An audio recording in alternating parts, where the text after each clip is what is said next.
Hello friends, नमस्कार। मैं नंदिनी आज आप लोगों के लिए फिर से एक होम डेकोर आइटम लेकर के आई हूँ। जैसा कि सभी जानते हैं कि जब राखी आती है तो राखी के बाद से लगातार हमारे त्यौहार शुरू हो जाते हैं और फिर हमको घर सजाने के लिए बहुत कुछ सामान चाहिए होता है। और राखी के बीतते ही जब त्यौहार आते हैं तो काम बढ़ जाते हैं, तो हम पहले से तैयारी कर लेते हैं। तो चलिए इस बार पहले से तैयारी करने के लिए एक होम डेकोर आइटम आप लोगों के लिए हम सिखाएंगे और ये आप लोगों को बहुत पसंद आएगा और बहुत झटपट बनने वाला है। एक दिन में एक तो आप बना ही सकते हैं अगर आप टाइम निकाल लें तो चलिए इसको हम बताते हैं। इसको यहाँ मैंने ये प्योर कॉटन कपड़ा लिया है, आज कैनवास नहीं लिया है। प्योर कॉटन कपड़ा है, मोटा कपड़ा है। आपके पास अगर कोई पुरानी प्लेन चादर भी होगी मोटी तो भी वो काम कर जाएगी, और अगर मोटा कपड़ा है तो और अच्छी बात है। पॉपलिन है तो भी चल जाएगा। तो कोई भी मोटा कॉटन कपड़ा हमें चाहिए। तो इसका साइज़ हमने यहाँ पर लिया है 18 बाई 22 इंच। ये 18 है, ये 22 इंच है। अब यहाँ पर मैंने तो 18 बाई 22 इंच लिया है, ठीक। अब आपके पास इस पर बनाने के लिए जो भी सामान, जो भी पिक्चर हो, क्योंकि सीधी सी बात है मैं पेंटिंग में ही सिखाऊंगी, क्योंकि होम डेकोर पेंटिंग में बहुत जल्दी बनते हैं और बहुत अच्छे लगते हैं और उसको धोया भी जा सकता है। मेन चीज़ ये है। तो जो भी आपका जो भी पिक्चर है यहाँ पे जो बनानी है, मैं पहले ही बता दे रही हूँ, उसके हिसाब से आपको कपड़ा लेना है। अब जब मैं इस पर पिक्चर बनाऊँगी फिर उसके बाद बताऊँगी कि मैंने कितना कितना कपड़ा किस लिए और क्यों यहाँ पर लिया है, ठीक है। तो अब इसमें हमें करना क्या है कि इस साइड जो है हमें 2 इंच पर मार्क कर लेना है। 2 इंच डाउन जा कर के मार्क कर लेना है। ये 22 इंच है, इसको 2 इंच डाउन कर लेना है और एक लाइन खींच लेनी है। आपको लाइन दिख रही होगी, यहाँ मैंने लाइन खींची हुई है। तो ये हमारा 20 इंच बच जाएगा और ये 18 आ जाएगा। तो हम क्या करेंगे कि सबसे पहले ये 3 साइड को डबल फोल्ड करके सिल देंगे। इस तरह से ये डबल फोल्ड करना है और इस तरह से मोड़ के सिल देना है। ये 3 साइड जिधर हमने 2 इंच डाउन लाइन खींची है उधर अभी नहीं सिलेंगे। तो पहले हम ये 3 साइड सिल लेते हैं। तो यहाँ पर जो हमने 2 इंच डाउन जा करके जो लाइन खींची थी ये भी आपको देखना होगा। अब क्योंकि यहाँ पर हम वॉल डेकोर बना रहे हैं तो यहाँ पर हमको नेफा बनाना है। तो नेफा बनाने के लिए हमको जैसे डोरी बनाने के लिए जगह देनी पड़ती है, उसी तरह से हमें इसको बनाना है। तो आपके पास, अब जैसे मेरे पास ये पाइप है ना, तो ये पाइप पड़ी हुई थी तो मैंने इसको यहाँ से इसके बराबर से कटवा लिया है और अब इसको मैं यूज़ करूँगी। तो इस तरह की बची हुई पाइप का भी हम इस्तेमाल करेंगे। तो इस पाइप की मोटाई में जिस आराम से इसके अंदर चली जानी चाहिए इतना आपको यहाँ पर मार्जिन लेना है और सिल देना है। तो ये देखिए ये पाइप हमारी इसके अंदर से यहाँ से ये पूरी पास होकर निकल आ रही है, ठीक। तो इसी तरह से आपको अपनी पाइप के हिसाब से यहाँ पर कपड़ा लेना है। मैंने 2 इंच लिया है और आप उसके हिसाब से जो 20 इंच है या जो भी आपका कपड़ा है उसके हिसाब से बढ़ा करके ले लें, ठीक है। तो अब इसको हम यहाँ पर इस तरह से फोल्ड करेंगे, यहाँ डबल मशीन और यहाँ डबल मशीन, किनारे खुले रहेंगे जिससे कि पाइप हमारे अंदर आसानी से चली जाए। अब हमने इसको यहाँ सिल लिया। अब देखिए ये पाइप हमारी इसमें बहुत आसानी से चली जाएगी, ये इसके अंदर जानी चाहिए। लिया, अब इसको हम निकाल लेंगे, इसको हम सबसे लास्ट में डालेंगे। अब ये हमने तैयारी कर ली। अब इधर आएंगे, ये सीधा हो गया हमारा। अब यहाँ पर मैंने बनाई है एक फ़ोटो जो इस तरह से है, ये देखिए, है ना। ये फ़ोटो कुछ इस तरह से है। अब इसको, अब ये देखिए जो सिलाई आई है ये, तो कपड़ा आपको अब इसी हिसाब से लेना है कि ये जो सिलाई है यहाँ पे जो हमने मोड़ के सिला है इसके हिसाब से आपकी पिक्चर इसमें पूरी फिट बैठनी चाहिए। तो ये हमने इसको इस तरह से बीचों बीच में रख दिया। अब इसे हमें ट्रेस करना है। तो ये जो पिक्चर है ये मैंने गूगल से निकाली और इसको अपने हस्बैंड को जीमेल पे भेजा और उन्होंने प्रिंट आउट से A4 साइज़ पेपर में इसको निकाल दिया। बाकी ये जो बॉर्डर देख रहे हैं ये मैंने अपने हाथ से बना दिया है। तो ये इमेजिनेशन के ऊपर है, आपको जहाँ पर जो भी पिक्चर चाहिए उसको लेना है। उसके बाद इसका जो किनारा है इसको एकदम खाली रखना है जिससे कि ये पिक्चर पूरी हाईलाइट हो करके दिखाई दे। और फिर इसका बॉर्डर देने के लिए इतनी दूरी पर हमने इसको बॉर्डर दे दिया। और इस पेपर का जो साइज़ है इसको हम A3 साइज़ बोलते हैं। तो मैंने उसी पेपर का इस्तेमाल किया है। अगर आपके पास A3 पेपर नहीं है तो आप A4 के दो पेपर मिला लीजिए और उस पर जितना बड़ा भी आप बनाना चाहें आप बना सकते हैं। जितनी बड़ी हैंगिंग बनाना चाहें तो A4 पेपर आसानी से मिल जाते हैं, स्टेशनरी पे मिल जाते हैं, घरों में होते हैं, क्योंकि आजकल सबके घर में प्रिंटर होते हैं। तो उसको जोड़ करके भी आप लोग उसमें छोटी बड़ी पिक्चर जैसे भी बनाना चाहें बना सकते हैं। तो अब इसको हम करेंगे ट्रेस। तो ट्रेस करने के लिए यहाँ पर हमने क्या किया है उसका भी आइडिया देती हूँ। अब कार्बन पेपर तो जहाँ तक मुझे पता है ये A4 साइज़ में ही आते हैं, ठीक। तो मैंने इसको यहाँ देखिए टेप से दोनों को जोड़ लिया है। इसको यहाँ सिलाई तक रखेंगे, इसको यहाँ तक रखेंगे और एक कार्बन और साइड में रख लेंगे कि अगर हमें थोड़ी सी ज़रूरत पड़ी तो उधर भी हमें मिल जाए। तो अब इसको हम यहाँ पे रखेंगे। ये सिलाई देखते हुए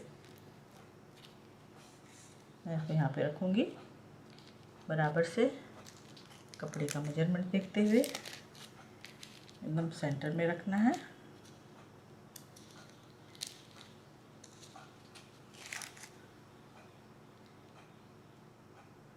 और जब भी इसको बनाएं पंखा वगैरह बंद कर दें जिससे कि उड़े नहीं तो बड़ी दिक्कत हो जाती है बनाने में। थोड़ा और नीचे लाएंगे इस तरह से, इधर से बराबर इधर से बराबर। अब इसको हम किसी भी चीज़ से एक किनारे दबा देंगे और इधर हमारा नेफा है, ये हमारा सीधा साइड है, पिक्चर हमारी ऐसे है, इधर हमारा वो पाइप डालने वाला नेफा है, ठीक। अब इसको हम ट्रेस करेंगे। ट्रेस के लिए यहाँ पेंसिल ले लें, बहुत पतली इसकी शार्प, इसकी जो नोक है वो शार्प नहीं होनी चाहिए, थोड़ी सी गोल होनी चाहिए, तो ट्रेस करने में आसान रहता है। अब इसको ट्रेस करें तो धीरे धीरे ट्रेस करें।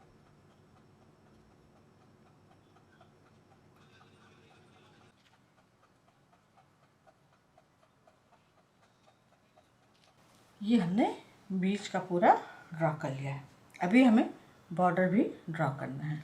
तो बॉर्डर के लिए इसको यहाँ रख देते हैं। अभी हिलेगा नहीं, हमने पंखा बंद कर रखा है, AC भी बंद कर रखा है, क्योंकि AC की हवा से भी पेपर उड़ते हैं। तो ऐसे ही मैं बना रही हूँ थोड़ी देर के लिए, जिससे कि मैं अच्छे से समझा सकूँ। और अब ये जो किनारे हमारे किनारे की जो डिज़ाइन है इसको हमें बनाना है।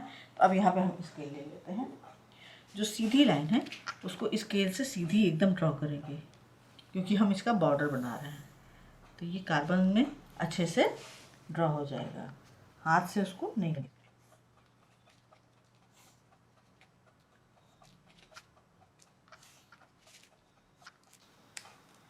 अब ये तो हो गई आउटलाइन। अब इसके बाद इसमें फिर हाथ का काम करेंगे, सीधा सीधा। जहाँ पर सीधी लाइन, लंबी लाइन का काम हो वहाँ पर स्केल का इस्तेमाल ज़रूर करें, फिनिशिंग तभी आएगी, क्योंकि हमें पता रहेगा फिर कि हमको कितनी अंदर तक हमें कलर करना है, और लाइन भी टेढ़ी नहीं होगी, ब्रश उसी हिसाब से हमारा फिर चलेगा। ये हमने इसकी आउटलाइन भी कर ली। अब फिर से हम स्केल लेंगे और इसकी एक आउटलाइन और बनाएंगे। जहाँ ये पेपर ख़त्म हो रहा है बिल्कुल इसके एज पर रखेंगे इस तरह से, और इस पर ड्रॉ कर लेंगे।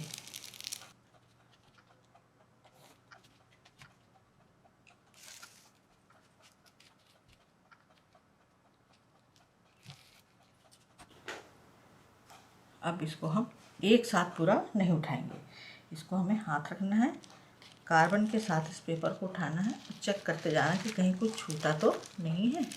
अगर छूटा होगा तो हम वापस से रख के इसको और फिर से ड्रॉ कर लेंगे।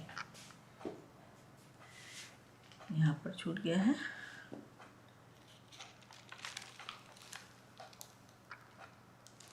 अब इधर रख देंगे। अब इधर से चेक करेंगे, इसको हटा देते हैं, ये अलग से लगाया था हमने।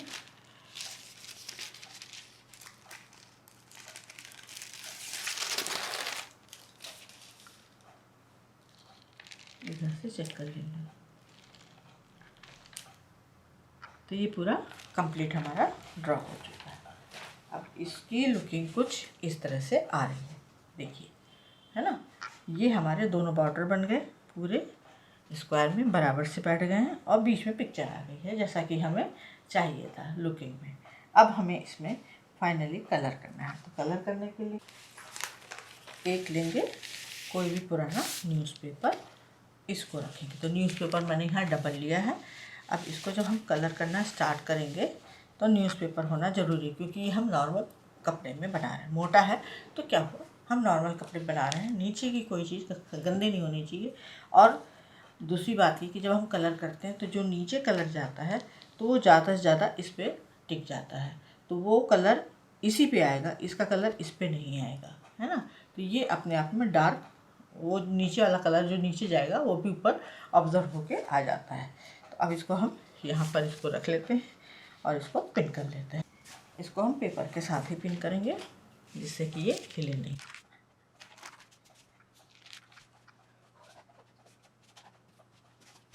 अब ये एक तरह से इसकी फ्रेमिंग हो गई। अब ये कपड़ा कहीं नहीं हिलेगा।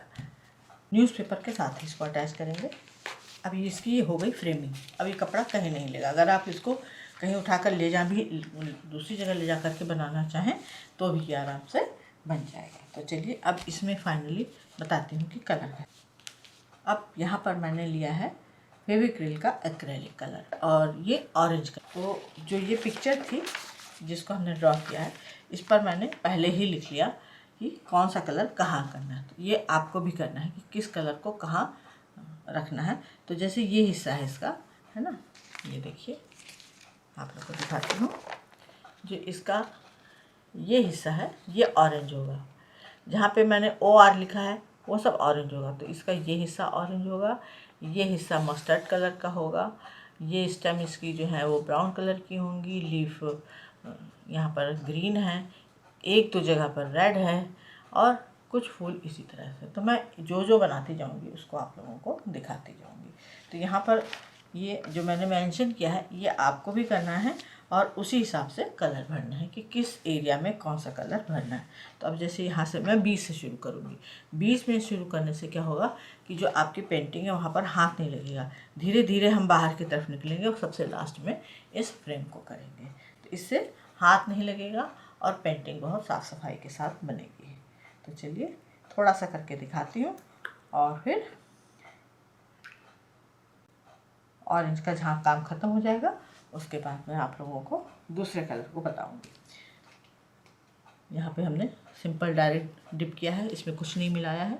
अब ये ऑरेंज है हमारा, इसको हमें पूरा ऑरेंज करना है। और यहाँ पे ब्रश मैंने जो है 5 नंबर का लिया है। पहले आउटलाइन से भरेंगे बहुत सफाई के साथ। एक ऑरेंज हमने यहाँ कर दिया, दूसरा ऑरेंज हमारा है, इसके बाद ऑरेंज अब कहीं नहीं है। तो ये ऑरेंज का काम इस तरह से ख़त्म हो गया। तो एक बार में एक कलर उठाना है और उसको स्टार्ट करना है और बीच से उठाना है। अब जैसे इसको हमें मस्टर्ड में करना है, ठीक, तो मस्टर्ड जितना है उसको हम पहले कवर कर लेंगे क्योंकि वो ज़्यादा है, यहाँ से लेके ये पूरा कवर पूरे इसका। तो अगर हम बाद में करेंगे तो हाथ पड़ सकता है, ख़राब हो सकता है। तो पहले अब हम इसमें मस्टर्ड कर लेंगे। इसी तरह से यहाँ पर ये वाला जो इसका लेग है ये वाला ब्राउन जाएगा, ये पूरा हमारा मस्टर्ड जाएगा। अब मैं इसमें मस्टर्ड कर लूँगी, फिर आप लोगों को आगे का दिखाऊंगी। तो जो जो कलर मैं भरती जाऊँगी वो आप लोगों को पूरा करके दिखाती जाऊँगी। और यहाँ पर एक चीज़ और कह दूँ कि जब मैं स्टूडियो ठीक कर रही थी तो अभी ठीक तो हो गया है, मतलब काम चल रहा है, मैं कर ले रही हूँ काम, लेकिन अभी लाइट पूरी तरह से उसकी जो लाइट की व्यवस्था है वो ठीक नहीं हुई। जैसे मैं यहाँ करती हूँ तो ये परछाई आ जाती है, ठीक है, तो आप लोग इस पर ज़्यादा ध्यान न दीजिएगा। अभी जब मैं रिकवर हो जाऊँगी थोड़ा तो अपने हिसाब से ढंग से लाइट वगैरह जो इसकी ब्राइटनेस वगैरह होगी वो ठीक करा लूँगी। तो चलिए यहाँ पर अब मैं मस्टर्ड करके हिलाती हूँ। अब यहाँ पर हमने मस्टर्ड कलर को भी फिल कर दिया है, कान और पूरी इसकी बॉडी। अब ये इसका जो एक एक पैर और है ये, और जितने भी हमारी ये स्टेम है, ये जितनी भी डंडियाँ हैं इनको हमें ब्राउन करना है। तो पहले अब इनको हम ब्राउन कर लेते हैं। तो यहाँ पर ये मस्टर्ड कलर बनाने के लिए आपको येलो और हल्का सा उसमें ब्राउन कलर मिलाना पड़ेगा, तब मस्टर्ड कलर आपका रेडी हो जाएगा। और ब्राउन को और डार्क करने के लिए, ब्राउन अगर आपके पास लाइट कलर में है, जो डार्क ब्राउन नहीं बन रहा है, तो उसमें बस ब्रश डिप कीजिए, ब्लैक कलर लीजिए और ब्राउन में थोड़ा सा मिला दीजिए, तो ये डार्क ब्राउन रेडी हो जाएगा। तो चलिए अब मैं डार्क ब्राउन करके लाती हूँ। अब यहाँ पर हमने डार्क ब्राउन कर दिया और ये सारे जो है लाइट ब्राउन से कर दिए, जिससे कि पिक्चर का एक एक पार्ट जो है वो अच्छे से हाईलाइट हो इस तरह से।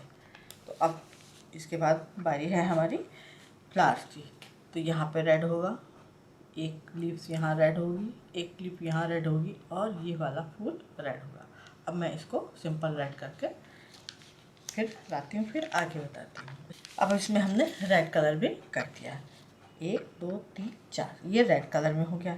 अब हमें यहाँ पर करना है ब्लू, 1 फ्लावर 2 फ्लावर 3 फ्लावर, ये ब्लू में होगा। और जो सबसे टॉप पर यहाँ पर फ्लावर बना है ये पर्पल कलर में होगा। और जो बीच का स्पेस है अभी उसमें हमें खाली रखना है। तो चलिए इसको भी कर देते हैं। अब इसमें हमने ब्लू और पर्पल कलर दोनों कर दिया है। अब बची हमारे पास पत्तियाँ, इनको हमें डार्क ग्रीन से कवर करना है। तो अब डार्क ग्रीन से इसको कवर कर लेते हैं। अब हमने इसमें ग्रीन कलर भी फिल कर दिया है। अब इसके बाद जो बीच में फ्लावर के जगह है यहाँ पर हम डार्क येलो कलर फिल करेंगे। और ये जो हमने यहाँ पर ट्रायंगुलर शेप दिए हैं ये सारे हमारे ब्लैक कलर से होंगे। एक ब्लैक होगा, एक लाइट पिंक होगा, लाइट ब्लैक या रेड हो सकता है, रेड या पिंक हो सकता है, कोई 2 कलर में या कोई एक कलर में जो अच्छा लगेगा उसको मैं यहाँ पर फिल कर दूँगी। उसके बाद ये जो लाइनें हमने स्केल से खींची थी इसको भी हमें 0 नंबर के ब्रश से ब्लैक कलर से आउटलाइन करना है। इसमें भी जितना फिगर है उसको भी हमें ब्लैक कलर से आउटलाइन करना है। तो चलिए, अब सिंपल कलर है, इसमें कोई शेडिंग वगैरह नहीं है इसलिए मैं करके नहीं दिखा रही हूँ, वही मैंने इसको बनाया है यहाँ पर। तो चलिए अब पूरा पेंट करके लाती हूँ फाइनली। सिंपल इसीलिए सिंपल बताया है कि जिसको आर्ट नहीं आती, जिसको ड्राइंग नहीं आती वो भी इसको बना सकता है। तो ऐसे ही सोबर सिंपल मैं आइडियाज़ लेकर करती हूँ काम कि जो सबके काम आ सके। इसलिए मैं फाइनल करके इसको लाती हूँ, फिर इसमें आगे क्या करना है ये बताऊँगी। मैंने इसको इस तरह से कंप्लीट कर लिया। जो ये ब्लॉक बनाए थे तो इसमें आधे में ब्लैक है, आउटर इसका रेड है और उसके नीचे वाला ब्लैक है, अंदर इसका रेड है। तो इस तरह से कॉम्बिनेशन करके इसका बॉर्डर कंप्लीट किया है। और जो स्केल से लाइन खींची थी उसी पर 0 नंबर ब्रश से आउटर लाइन दे दी। अब इसको हम पिन निकाल देंगे, ये सूख चुका है, सारे पिन निकाल देंगे, पेपर हटा देंगे। अब इसमें करेंगे हम अगला काम। पेपर लगाने के बाद ये इतना मोटा कपड़ा है कि पेपर लगाने पर भी ये इसमें ही रह गया, पेपर पे बिल्कुल भी नहीं आया है। इस तरह से ये काम हुआ है। तो चलिए अब ये आपके सामने है। अब इसमें हमें इधर हमारा पाइप डालने का हिस्सा है, इधर हम टसल लगाएंगे। ये बना ली है रंग बिरंगी, एक बना के आप लोगों को दिखा दूँगी। तो यहाँ पर जैसे ये वाला हिस्सा छूट रहा है, इस तरह से ये हिस्सा छूट रहा है, ये तो इसको मैंने काउंट कर लिया है, 1 2 3 4 5 6 7 8 9 10। तो यहाँ पर मैं 10 टसल लगाऊंगी। तो 10 टसल के लिए ये 10 तो हैं, लेकिन एक बना के दिखा देती हूँ। तो मैंने क्या किया है, मेरे सबसे नज़दीक मेरा मोबाइल रहता है तो मैं इसी से बना लेती हूँ। थोड़ा सा ऊन ले लेंगे और इसको 12 बार लपेट लेंगे। 3 4 5 6 7 8 9 10 11 और ये 12। ठीक है, इसको कट करेंगे। टसल बनाना आप लोग को भी आता है, लेकिन जिनको नहीं आता है, जो जल्दी नहीं बनाते हैं सब सामान, उनके लिए मैंने ये बना दिया है। अब इसको क्या करेंगे, बीच में से जो थोड़ा सा धागा काटा है इसको हम लेंगे और उसको बीचों बीच यहाँ पर नॉट लगा देंगे। इस तरह से नॉट लगाने के बाद दोनों सिरों को यहाँ पर मिला देंगे। अब यहाँ पर नॉट लग गई है, थोड़ा सा धागा और लेंगे, धागा मतलब ऊन, इसको लेंगे। ऊन के टसल बहुत अच्छे लगते हैं, और नहीं तो फिर अगर आपको बनाना है तो 2 सूती धागा जो होता है, किस्मेंट वाला धागा, एम्ब्रॉयडरी वाला, उससे बनाइए। अब इसको भी यहाँ पे 2-3 बार अच्छे से नॉट दे देंगे।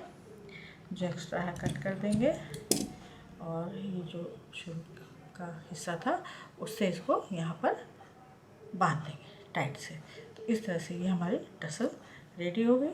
और कोई भी जो भी साइज़ है आपके पास, उस साइज़ से इसको बराबर बिठा के फिनिशिंग दे देंगे। इसको इस तरह से ये हमने फिनिशिंग दे दी। इस तरह से ये टसल रेडी की जाती है। तो इस तरह से ये मेरे पास फिलहाल 11 हो गई, लेकिन हमें चाहिए 12। अब हम लेंगे यहाँ पर ये सफ़ेद धागा, जिससे हम क्रोशिया का काम करते हैं। अब इसमें हम टसल लगाना शुरू करेंगे। तो ये जो आउट वाली लाइन गई है, इसके यहाँ पर सिलाई है, तो सिलाई के अंदर से ले लेंगे और एकदम नीचे ले आएंगे। जो हमने मोड़ के कपड़ा सिला है वहाँ पर ले आएंगे। इस तरह से वुडन मोती ले लेंगे, कोई भी एक कलर की मोती ले लेंगे, डाल देंगे, और फिर इसमें जो ऊपर बांधा था हमने, यहाँ पर सुई को डालेंगे, निकालेंगे। इस तरह से वापस से इस मोती में डालेंगे सुई को और खींच लेंगे। तो ये यहाँ पर इस तरह से ऐसे हो जाएगी। ठीक है। अब हमें क्या करना है, इसके पास में ही जहाँ पर ये धागा निकाला था वहाँ पर ही इसमें हम नॉट दे देंगे, डबल नॉट देंगे इस तरह से।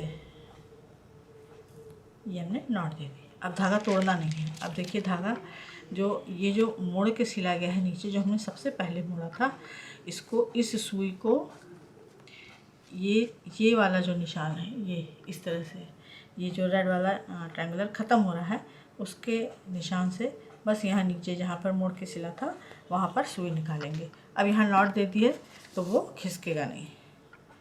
तो हमें सुई को अंदर अंदर पास करना है, और जहाँ पर पेंटिंग हमारी ख़त्म हो रही है ट्रायंगुलर शेप की, वहाँ पर इस तरह से ये देखिए हमने निकाल लिया। ठीक, इतनी दूरी पर ये बराबर से आ गया। अब यहाँ पर फिर से एक बार ले लेंगे जिससे कि अंदर का धागा ना खींचे। फिर एक कोई मोती ले लेंगे, फिर कोई एक टसल ले लेंगे, और इस तरह से इसको पिरोएंगे, वापस से मोती में डालेंगे, इस तरह से खींच देंगे। ठीक है, ये हमने खींच दिया इस तरह से। वापस से यहाँ पर नॉट लगाएंगे, फिर इतनी दूरी पर निडल निकालेंगे अंदर से। इसी तरह से सारे जितने भी टसल हैं हम इनको लगा देंगे। अब ये देखिए इसमें हमने टसल लगा दिया। जैसे जैसे हम इसमें काम करते जाएंगे ये इसकी खूबसूरती बढ़ती जाएगी। अब हमें अगला काम करना है, इसमें जो पाइप थी उसको डालेंगे। अब इसमें हम पाइप को डालेंगे। ये हमने पाइप की जगह बनाई थी, इसको हमने इसके अंदर यहाँ पर डाल दिया। पाइप डालने के बाद यहाँ पर लेंगे हम 2 वुडन मोती इस तरह से, और मोती इतने बड़े होने चाहिए कि आपके पाइप के पास जाकर के ये रुक जाए, पाइप के अंदर ना जाने पाए। इस तरह के ये बीड्स हमें चाहिए होंगे। अब हमने यहाँ पर लिया है ये वायर, ये वही वाला वायर है जिससे हम ट्रांसपेरेंट पाइप से हैंडल बनाते हैं।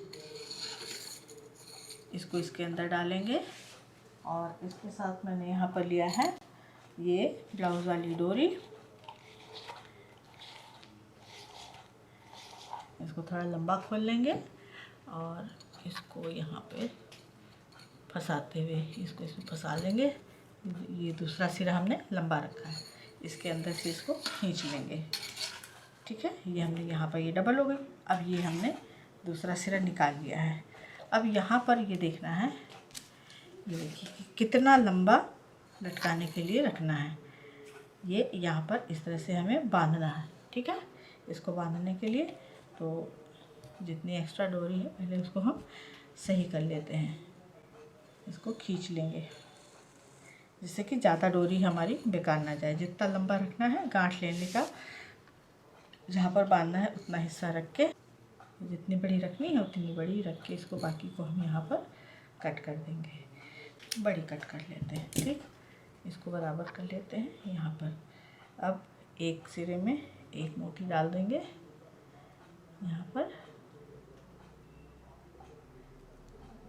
ये डाल दिया हमने। अब एक मोती हमने इसमें डाल दिया, दूसरा मोती भी हम इसी में डालेंगे। दोनों मोती एक ही साइड डाल देंगे। ये हमने डाल दिया। अब ये दोनों सिरे हमारे खुले हैं और इधर का सिरा बंद है, इसको इसमें से डालेंगे और यहाँ पर टाइट नॉट लगा देंगे इस तरह से। तो यहाँ पर रीफ नॉट लगाएंगे। रीफ नॉट बड़ी मजबूत होती है, ये खुलती नहीं है, इसको कस के खींच लेंगे। अब यहाँ पर जो नॉट वाला हिस्सा है उसको यहाँ इधर से खींचते हुए पाइप के अंदर डाल देंगे। ये पाइप के अंदर चला गया। अब एक मोती हमारा इधर आ गया, एक मोती हमारा इधर आ गया, ठीक है। ये इस तरह से। अब ये पूरी तरह से रेडी है। ये जो नॉट अंदर चली गई, अब ये जो डोरी है इसको हमें यहाँ पर बराबर से बांध देना ताकि ये सरके नहीं। थोड़ा सा ऊन लेंगे, इसको यहाँ पर बांध लेंगे बीचों बीच में, जिससे कि सेंटर हमारा बराबर निकला रहे, ठीक है। अब इसको यहाँ पर अच्छे से लपेट देंगे, कई बार लपेटेंगे। इससे क्या होगा कि जहाँ पर हम कील वगैरह पे टांगेंगे तो वहाँ पर ही कटेगा नहीं जल्दी और थोड़ा मोटा हो जाएगा। इसको सेंटर में लाते हुए इस तरह से तो जो डबल डोरी है हमारी वो इधर उधर भागेगी भी नहीं और सेंटर भी निकल आएगा। अब पेंट भी हमने किया है, इसमें पेंटिंग की है, फेविकोल भी लगाया है। तो अब इसको हम 24 घंटा सूखने देंगे। 24 घंटा सूखने के बाद इसको फिर उल्टी तरफ से हमें प्रेस करना है और फिर इसको जहाँ मन चाहे वहाँ टांग देना है। तो इस तरह से ये हमारा आज का वॉल हैंगिंग रेडी हो गया। और दिवाली आ रही है, आप लोग घर को सजाना शुरू कीजिए, धीरे धीरे काम होते हैं। और आप लोग को बता दूं कि वीडियो तो मैं एडिट करके डालूँगी, तो उसमें मुझे 10:30 बजे मैंने स्टार्ट किया था वीडियो बनाना और इस समय बज रहे हैं 3:35। तो एडिट करूँगी तो छोटा हो जाएगा, लेकिन एक दिन में ये आराम से बन सकता है। तो बीच बीच में डोरबेल बज रही थी, किचन में जाना था, चाय बनानी थी, खाना बनाना था, ये सब करते कराते मैंने इसको आज के दिन पूरा कर दिया। और चाहूँ तो मैं इसको 2-2.5 घंटे में ये आराम से पूरा हो जाता है। अगर हमारे पास सामान है तो बहुत ज़्यादा समय नहीं लगता है। तो उम्मीद है आज का ये होम डेकोर आइटम पसंद आया होगा। लाइक करें, शेयर करें, सब्सक्राइब करें, आइकॉन बेल बटन दबाना ना भूलें। नंदिनी फिर कुछ इसी तरह से यूज़फुल ब्यूटीफुल लेकर के आती रहेगी। नमस्कार।